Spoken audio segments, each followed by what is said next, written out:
Info dari BMKG dan Prince mengatakan bahwa Istana Jakarta terancam tsunami megatrust. Tetapi kebanyakan rakyat Republik Indonesia sudah tak mau peduli. Walaupun toh Istana Jakarta terancam tsunami megatrust, tak peduli. Nah, pertanyaannya, mengapa nih kebanyakan rakyat Indonesia saat ini sudah tak mau peduli?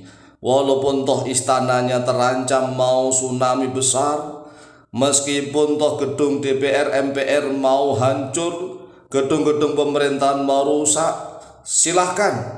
Kebanyakan rakyat Indonesia sudah tak mau peduli. Pertanyaannya, mengapa kebanyakan rakyat Indonesia sudah tak mau peduli?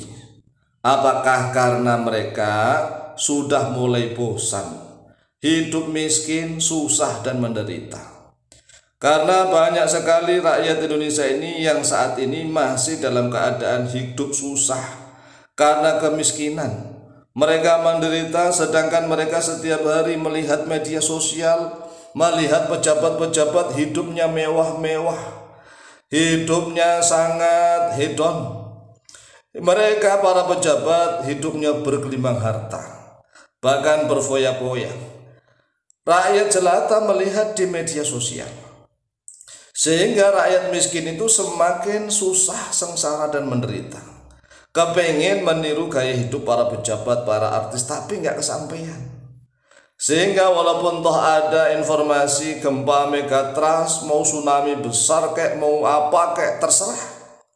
Karena memang kebanyakan rakyat Indonesia sudah mulai bosan hidup miskin, susah, dan menderita. Daripada hidup miskin, susah, dan menderita terus-terusan, lebih baik tsunami aja sekalian. Ini mungkin loh ya, mungkin seperti itu.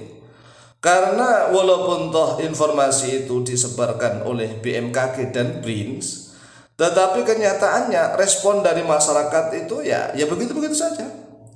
Bahkan walaupun toh informasi itu disampaikan oleh seorang ulama, oleh seorang kiai, agar rakyat Indonesia ini mulai bertaubat, mulai dari pejabat hingga rakyat bertaubat seluruhnya, memohon ampun kepada Allah dan memperbaiki tata cara kehidupan kita yang baik.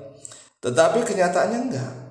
Walaupun toh para kiai, para ulama yang berikan nasihat, ya tetap saja rakyat Indonesia sudah tak mau peduli. Pokoknya mereka memang setiap hari hanya disibukkan untuk bagaimana mereka bisa makan. Mereka setiap hari mikir bagaimana bisa makan. Sedangkan pejabat-pejabat enggak mikir menaikkan pajak seenaknya. Pokoknya mereka menikmati uang dari rakyat. Mereka enggak mikir, pejabatnya enggak mikir bagaimana rakyat ini sangat menderita. Sedangkan rakyat sudah enggak mikir juga. Walaupun toh malah pejabat, ya siapapun ini mau kena laknat, mau kena bencana, musibah, malapetaka, silahkan. Nah ini satu fenomena yang sungguh luar biasa, suatu peradaban yang enggak jelas. Peradaban yang enggak jelas, pejabatnya hanya mikir kepentingan mereka masing-masing. Rakyat juga sama, hanya mikir kepentingan mereka masing-masing. Coba kita lihat aja lah kehidupan rakyat. Itu sudah mulai nafsi-nafsi. Mereka hidupnya ya individual. Budaya tolong menolong itu sudah sulit, apalagi kok utang-utang terus tolong menolong. Utangnya itu utang tolong menolong nggak ada. Kalau masalah uang jangankan dengan orang, ya dengan saudaranya sendiri aja sekarang ini masya Allah gontok-gontokan. Nah sekarang ini sudah mulai terlihat banyak sekali kejahatan-kejahatan. Kita lihat di media sosial, banyak sekali perampokan di jalan-jalan, ya pencurian kendaraan bermotor, bahkan pencurian apa saja. Sekarang bukan hanya mencuri, tetapi benar-benar merampok, memaksa. Ini kan karena faktor ekonomi. Jadi suatu negara itu kalau semakin banyak kejahatan, itu ya menandakan bahwa pemerintahan nggak becus. Kalau pemerintahannya becus, ya kejahatan itu minim. Ini rumus dari sejak zaman bahala, zaman dulu. Jadi kalau ada suatu negara, tetapi kok di situ banyak kejahatan, banyak perampokan, pencurian, pencopetan, karena memang faktor ekonomi yang kesulitan hidup di negara tersebut, menunjukkan bukti bahwa pemerintahan di suatu negara itu tidak becus. Nah, kalau misalnya rakyat yang bodoh-bodoh membela mati-matian, silahkan. Wong ini bukti. Kalau negara itu adil, makmur, sejahtera, maka minim sekali lah kejahatan. Minim sekali kejahatan.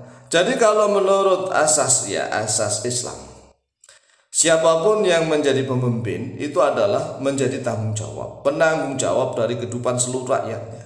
Termasuk penanggung jawab dari orang-orang yang merampok, mencuri, mencopet. Mereka kenapa merampok, mencuri, mencopet? Ini tanggung jawab pemimpin. Nah, pemimpin di Indonesia nggak peduli. Kalau mereka mau merampok, itu kan memang mereka bermental jahat. Mau mereka mencuri, mereka bermental jahat. Mereka mencopet, mereka bermental jahat. Itu pemimpin yang memang pemikirannya pas-pasan, cekak. Pemimpin yang seperti Abu Bakar, Umar, Utsman, Ali, mereka akan berpikir begini, ini saya yang menjadi pemimpin. Ya Allah, saya yang jadi pemimpin, kenapa rakyat saya masih ada yang jahat, yang merampok, yang mencuri, mencopet? Jangan-jangan saya yang salah ya Allah. Begitu kalau pemimpinnya itu takut kepada Allah. Nah, masalahnya beberapa periode di Indonesia ini pemimpin-pemimpinnya seolah-olah nggak takut sama Allah, nggak takut sama sekali.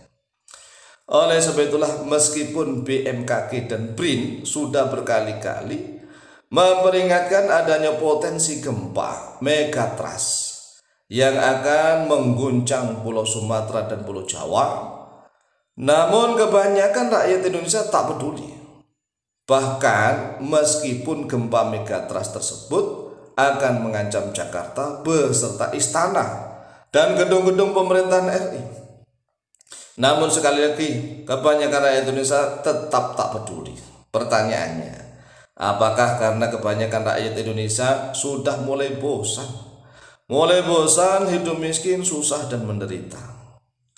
Ataukah karena kebanyakan rakyat Indonesia sudah bebal hatinya dan perasaannya sudah gak mempan. Yang namanya hati bebal mau diingatkan lewat apapun, jangankan kok cuma diingatkan lewat lesan, ya lewat nasihat kata-kata, diingatkan melalui alam sekalipun, namanya hatinya orang bebal ya tetap bebal, walaupun toh alam sudah memberikan peringatan. Ataukah memang mayoritas rakyat Indonesia sudah kehilangan rasa takut?